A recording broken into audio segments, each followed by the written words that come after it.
Hello नमस्कार, जय Hind. Class 12th bio का जो पहला चैप्टर है पुष्पीय पौधों में लैंगिक जनन, इस अध्याय की जो इम्पोर्टेंट टॉपिक है बीजांड, जहां से हर साल एग्जाम में प्रश्न पूछे जाते हैं।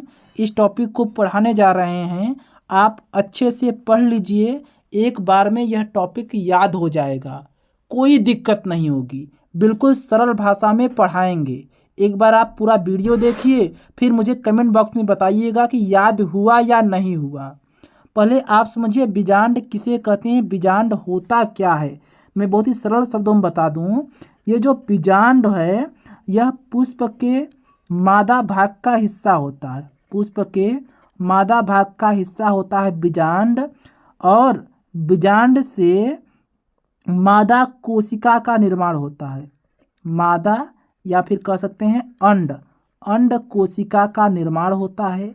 और निषेचन के बाद बीजांड बीज के रूप में बदल जाता है। फल के अंदर जो बीज पाया जाता है, तो बीज का निर्माण कैसे होता है, बीजांड से होता है। तो आप क्या लिखेंगे कि बीजांड पेड़ पौधों में मादा भाग का हिस्सा होता है। बीजांड से ही अंड कोशिका का निर्माण होता है, और निषेचन के बाद बीजांड बीज के रूप में बदल जाता है। अब बात कर लेते हैं बीजांड की संरचना। तो ध्यान पूर्वक समझिए, ये है बीजांड की संरचना। आपको डायग्राम तैयार करना है। ये जो डायग्राम है ये पूरा बीजांड की संरचना है। पहले आप समझ लीजिए, फिर आपको सरल भाषा में बताएंगे कि कैसे आप आसानी से डायग्राम तैयार कर लेंगे। पहले आप समझिए, ये जो है ये पुष्प का जायांग भाग है, यानी कि स्त्री केसर है। ये क्या है, स्त्री केसर है, पुष्प का मादा भाग। जो ये हिस्सा होता है इसे कहते हैं अंडाशय। इसे क्या कहते हैं, अंडाशय कहते हैं। और इसी अंडाशय से जुड़ा होता है बीजांड। समझ में आया, अंडाशय से जुड़ा होता है बीजांड, और अंडाशय से जो बीजांड जुड़ा होता है उसी हिस्से को कहते हैं बीजांड वृंत। क्या कहते हैं, बीजांड वृंत कहते हैं। यानी कि आपको क्या समझ में आया कि प्रत्येक बीजांड एक पतली संरचना द्वारा अंडाशय से जुड़ा होता है, जिसे बीजांड वृंत कहते हैं। क्या कहते हैं, बीजांड वृंत कहते हैं। ये वाला हिस्सा जो होता है इसे कहते हैं बीजांड वृंत। आपको पहली लाइन समझ में आ गई। पहली लाइन ये कि जो बीजांड होता है ये अंडाशय से जुड़ा होता है। किससे जुड़ा होता है, अंडाशय से जुड़ा होता है। और बीजांड अंडाशय से जिस स्थान पर जुड़ता है उसे बीजांड वृंत कहते हैं। दूसरी बात समझिए, बीजांड एक या दो आवरण द्वारा घिरा होता है। यानी कि जो बीजांड होता है इसके बाहरी आवरण को क्या कहते हैं, बाह्य आवरण। इसके अंदर का जो आवरण होता है अंदर का, उसे कहते हैं आंतरिक आवरण। वही कह रहा है दूसरा पॉइंट कि बीजांड एक या दो आवरण द्वारा घिरा होता है। बाहरी आवरण को बाह्य अध्यावरण, आंतरिक आवरण को अंतः अध्यावरण कहते हैं। अध्यावरण बीजांड के स्थान पर अपूर्ण होता है, जिसे बीजांड द्वार कहते हैं। यानी कि बीजांड जो होता है ये आवरण से घिरा होता है। किससे, आवरण से घिरा होता है। कुछ बाहरी आवरण होते हैं जिन्हें बाह्य अध्यावरण कहते हैं, कुछ आंतरिक होते हैं जिन्हें अंतः अध्यावरण कहते हैं। और बीजांड के जहाँ पर आवरण नहीं होता है उसे बीजांड द्वार कहते हैं। तो बीजांड का ये जो हिस्सा होता है ये यहाँ पर आवरण नहीं पाया जाता है। आप देख रहे हैं यहाँ पर खाली स्थान है ना, ये आवरण देख रहे हैं, ये दोनों आवरण मैं इरेज कर दे रहा हूँ। ये समझिए, ये देख रहे हैं ये आवरण अंतः आवरण, ये अंतः आवरण है, अंतः अध्यावरण। ये है बाह्य अध्यावरण, ठीक है। यह है अंतः अध्यावरण, यह है बाह्य अध्यावरण। ये दोनों यहाँ पर नहीं है, यहाँ पर नहीं है। तो जहाँ पर अध्यावरण नहीं पाए जाते हैं, बीजांड के जिस भाग में अध्यावरण नहीं पाए जाते हैं उसे कहते हैं बीजांड द्वार। उसे क्या कहते हैं, बीजांड द्वार। समझ में आ गया। और बीजांड द्वार के ठीक अपोजिट क्या होता है, चलैजा होता है। क्या होता है, चलैजा। याद रखेंगे, प्रश्न पूछा जाता है आपके एग्जाम में। देखिए, बीजांड के अंदर मृदु तक कोशिकाओं का समूह होता है, जिसे बीजांडकाय कहते हैं। यानी कि ये जो बीजांड होता है यहाँ पर मृदु कोशिकाएं पाई जाती हैं, जिसे बीजांडकाय कहते हैं। ये देख रहे हैं बीजांडकाय, ये हिस्सा, ये वाला हिस्सा क्या होता है, बीजांडकाय। और बीजांडकाय के मध्य में एक थैलीनुमा संरचना होती है जिसे भ्रूणकोश कहते हैं। ये जो बीजांडकाय होता है इसके अंदर ये जो थैलीनुमा संरचना होती है इसे क्या कहते हैं, भ्रूणकोश कहते हैं। आपको समझ में आया?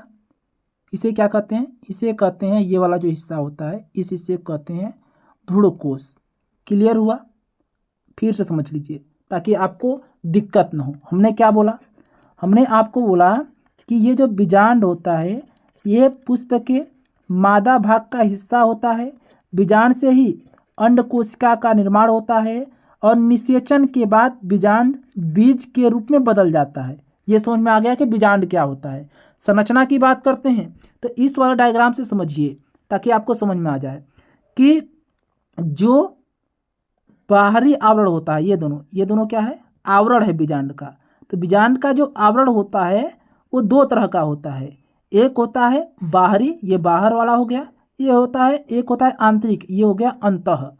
तो बाह्य और आंतरिक आवरण, ये दोनों क्या हो गए, बाह्य और आंतरिक आवरण। तो जो बीजांड होता है ये आवरण से घिरा होता है, ठीक है। और जहाँ पर घिरा नहीं होता है उसे कहते हैं बीजांड द्वार। ये हो गया बीजांड द्वार। और बीजांड द्वार के ठीक विपरीत होता है चलैंजा, इसे चलाइजा भी कहते हैं। ये हिस्सा, ये बीजांड द्वार हो गया, इसके ठीक विपरीत चलाइजा। और जो बीजांड होता है इसमें मृदु कोशिकाएं पाई जाती हैं। ये क्या होगा, मृदु कोशिकाएं। और इसी जो मृदु कोशिकाएं पाई जाती हैं इसे ही कहते हैं बीजांडकाय। इसे क्या कहते हैं, बीजांडकाय। इस हिस्से को क्या कहते हैं, बीजांडकाय। क्यों कहते हैं, क्योंकि इसमें मृदु कोशिकाएं पाई जाती हैं। तो इसी बीजांडकाय में एक थैलीनुमा संरचना पाई जाती है। इसी संरचना को क्या कहते हैं, इस हिस्से को कहते हैं भ्रूणकोश, ठीक है। ये हो गया भ्रूणकोश। भ्रूणकोश में 3 कोशिकाएं ऊपर पाई जाती हैं जिसे प्रतिमुखी कोशिकाएं कहते हैं। एक बीच में होता है जिसे ध्रुवी केंद्रक कहते हैं, बीच में ध्रुवी केंद्रक। 3 नीचे कोशिकाएं पाई जाती हैं जिनमें से एक होती है अंड कोशिका और 2 होती हैं सहायक कोशिका। ये एक होती है अंड कोशिका, 2 क्या होती हैं, सहायक कोशिका। समझ में आ गया आपको? क्लियर हुआ? तो आप इस डायग्राम को तैयार कर लीजिए ताकि दिक्कत ना हो। क्लियर होगा? केवल 4 ही पॉइंट तो तैयार करना है। पहला पॉइंट कि जो बीजांड होता है अंडाशय से जुड़ा होता है, जिस स्थान पर जुड़ा होता है उसे बीजांड वृंत कहते हैं। बीजांड, ये जो बीजांड है जिस स्थान पर अंडाशय से जुड़ा होता है उसे बीजांड वृंत कहते हैं। दूसरा, बीजांड आवरणों से घिरा होता है। 2 तरह का आवरण, बाह्य और अंतः आवरण। जहाँ पर बीजांड आवरण से नहीं घिरा होता है उसे बीजांड द्वार कहते हैं। दूसरा पॉइंट हो गया। तीसरा पॉइंट कि बीजांड के अंदर मृदु कोशिकाएं पाई जाती हैं। जहाँ पर बीजांड के अंदर मृदु कोशिकाएं पाई जाती हैं उसे बीजांडकाय कहते हैं।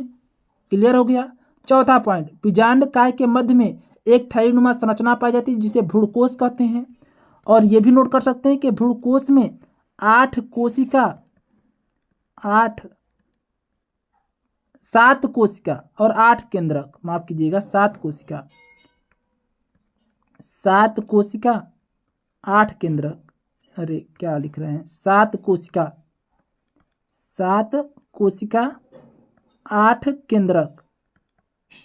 8 केंद्रक पाए जाते हैं। भ्रूणकोश अगले टॉपिक में पढ़ा देंगे। 3 कोशिका ऊपर, 3 कोशिका नीचे, बीच में 1 कोशिका। और जो बीच की कोशिका होती है यह द्विगुणित होती है, इसलिए इसमें 2 केंद्रक पाए जाते हैं।